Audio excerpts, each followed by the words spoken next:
Matthieu 7, 23b. Je ne vous ai jamais connu. Bon, Dieu, par sa nature, connaît tous les hommes, mais il paraît ne pas connaître ceux qui ont méprisé sa patience et ses nombreux appels à la repentance. Pour que le Seigneur nous connaisse à sa façon, il s'agit d'abord de reconnaître le péché en nous, en avoir de la contrition, de la repentance et fournir des efforts honnêtes pour s'en convertir.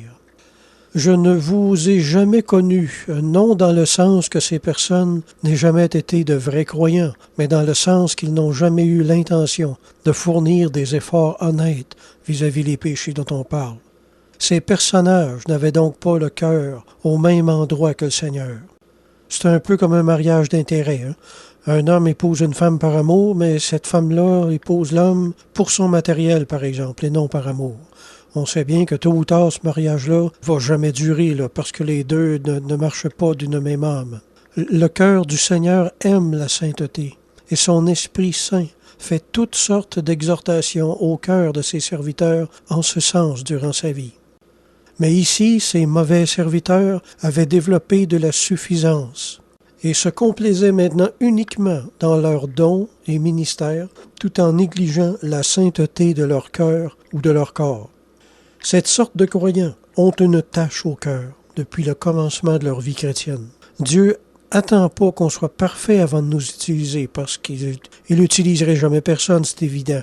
La preuve en est que ces frères-là ont été utilisés par le Seigneur alors que leur cœur nécessitait encore de la sanctification à l'égard de certains péchés. Même chose pour Judas. Judas était voleur dans son ancienne vie, et il est clair qu'il avait encore des problèmes avec ça même après avoir cru en Jésus.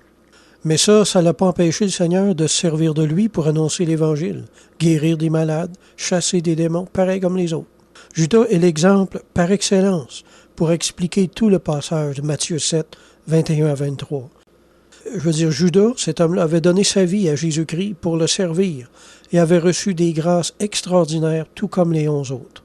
Malheureusement, il n'a jamais totalement renoncé à ce grave péché de cupidité qu'il avait au cœur et qu'il menait vers le vol.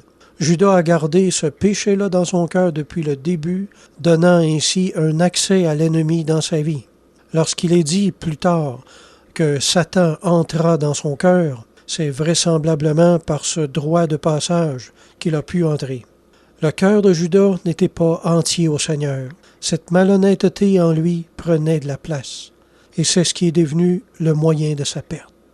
Le Seigneur a été très patient avec sa faiblesse. Il lui a même confié la bourse, nous dit l'Évangile, afin qu'il puisse faire face à son problème, puis lui permettre de le régler dans son cœur. Aussi, le Seigneur lui donnait souvent l'ordre de faire des aumônes aux pauvres, probablement pour lui apprendre la joie de donner au lieu de voler. Le Seigneur lui a donné toutes les possibilités pour s'en sortir, mais il est venu un temps où Judas a fait le choix de garder son péché. Ce qui fut la cause directe de sa perte, parce qu'à partir de ce moment-là, il est devenu l'outil de l'ennemi. Il arrive tristement qu'un cœur mal converti change de maître en cours de route. N'ayant pas voulu remplir sa destinée avec Dieu, Judas a rempli sa destinée avec le diable. Chaque chrétien possède deux destinées.